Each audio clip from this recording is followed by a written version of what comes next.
Praise the lord. దేవుని నామంలో మీకందరికీ శుభములు కలుగును గాక. గత వాక్య భాగంలో మనం చదువుకున్నాం కదా, ఆకాను చేసిన తప్పుకి యెహోవా దేవుడు ఇజ్రాయెల్ని విడిచి వెళ్ళిపోయినప్పుడు వాళ్ళు హాయి మీదకి యుద్ధం చేసినందువల్ల వాళ్ళు ఓడిపోయారు. అప్పుడు దేవుడు చెప్తాడు కదా, ఆకాను కుటుంబ సభ్యులను వాళ్ళందరినీ చంపేసేయమన్నప్పుడు వాళ్ళందరినీ చంపిన తర్వాత, నాశనం చేసిన తర్వాత వాళ్ళు ఉన్న గుడారం క్లాత్ని కూడా ఈవెన్ అది కూడా దేవుడు వదలొద్దన్నాడు. వాళ్ళ గాడిదలు, వాళ్ళ ఎద్దులు, వాళ్ళ కుమార్తెలు అందరినీ, ఆ కుటుంబాన్ని మొత్తం నాశనం చేయండి. ఆ శాపం మీ నుంచి పోతే కానీ నేను మీకు తోడై ఉండును అని యెహోవా దేవుడు సెలవిచ్చినప్పుడు వాళ్ళు అలాగనే చేస్తారు.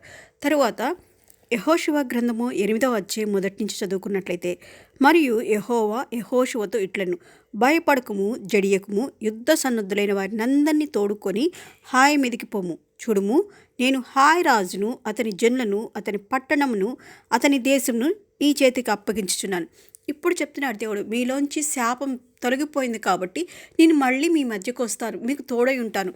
ఇప్పుడు నువ్వు యుద్ధానికి రెడీగా ఉన్న వాళ్ళందరినీ తీసుకొని హాయి మీదకి వెళ్ళు. అక్కడ హాయి రాజుని మీ చేతికి అప్పగిస్తాను, హాయి పట్టణాన్ని మీ చేతికి అప్పగిస్తున్నా అని చెప్పి దేవుడు అక్కడ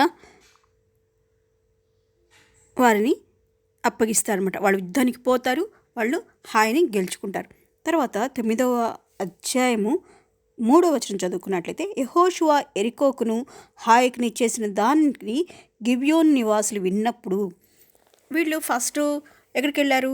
ఎరికో పట్టణానికి వెళ్ళారు. దాన్ని ఓడించేశారు. ఓడించి ఆ పట్టణాన్ని తగలబెట్టేశారు. తర్వాత హాయి మీదకి వెళ్ళారు, హాయిని దోచుకున్నారు. ఇవన్నీ గిబియోన్ నివాసులు, ఆ గిబియోన్ దేశస్థుల్లో ఉండేవాళ్ళంట విన్నారంట.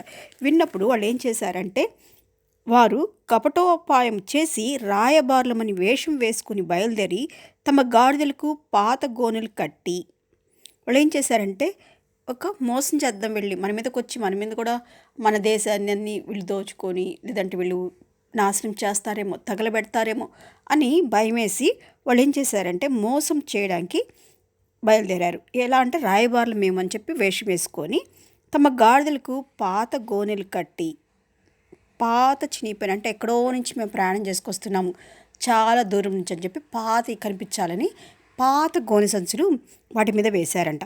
పాత గీలి చినిగి కుట్టబడి ఉన్న ద్రాక్షారపు సిద్ధలు తీసుకుని, వాళ్ళు ద్రాక్షారసం తాగుతుంటారు కదా, అవి ద్రాక్షారసంలో చేసే ఆ బాటిల్స్ అవి కూడా చాలా పాతివేనంట. వాళ్ళు మనలాగా బాటిల్స్ వాడేవాళ్ళు కదా కదా, వాళ్ళప్పుడు థిక్ క్లాత్ని అలా బాటిల్ లాగా చేసుకుని అందులో పోసుకునేవాళ్ళు. అవి కూడా సిద్ధలు అంటారంట వాటిని. అవి కూడా చాలా పాతవి తీసుకున్నారంట. పాత గిలి మాసికలు వేయబడిన చెప్పులు పాదములకు తొడుగుకొని, ఇంకా ఏం చేశారు వాళ్ళు? వీళ్ళకి కంప్లీట్గా మోసం చేయాలంటే వాళ్ళు ఎప్పుడో నుంచి వస్తున్నట్టు అన్నీ పాతగా కనిపించాలి, కొత్తగా కనిపించకూడదు కదా. అందుకని చెప్పేసి చెప్పులు కూడా ఎప్పుడో చిరిగిపోయిన చెప్పులు కుట్టించుకొని అవి తీసుకొని వేసుకొని వచ్చారంట. పాత బట్టలు కట్టుకొని వచ్చి, వాళ్ళ బట్టలు కూడా మాసిపోయి కట్టుకొని వచ్చారంట. వారి ఆహారంగా తెచ్చుకున్న భక్ష్యములన్నీ ఎండిన ముక్కలుగా ఉండెను. అంత మాత్రమే కాదు, కానీ వాళ్ళు చేసి పెట్టి, వాళ్ళు రొట్టెలు తింటారు కదా, అవి చేసి ఒక 2-3 రోజులు అయిపోయిన తర్వాత, ఎండిపోయిన తర్వాత అవి ప్యాక్ చేసుకొని వాళ్ళు వచ్చారంట. వారు గిల్గాల్ నందలి పాళెంలో ఉన్న యెహోషువ వద్దకు వచ్చి, మేము దూర దేశం నుండి వచ్చిన వారము, మాతోనొక నిబంధన చేయడని అతనితోనూ ఇజ్రాయెల్తోనూ చెప్పగా, వాళ్ళందరూ అలా మోసం చేయడానికి యెహోషువ గారి దగ్గరికి వచ్చి ఏం చేశారంటే, మేము చాలా దూరం నుంచి ప్రయాణం చేసి వస్తున్నాము, మీరు మాతో ఒక నిబంధన చేయండి అని ఆ ఇశ్రాయేల్ జనాంగం ముందు యెహోషువ గారిని వాళ్ళు అడిగారంట. దేవుడు మిమ్మల్ని దీవించి ఆశీర్వదించి కాపాడును కాక. ఆమెన్.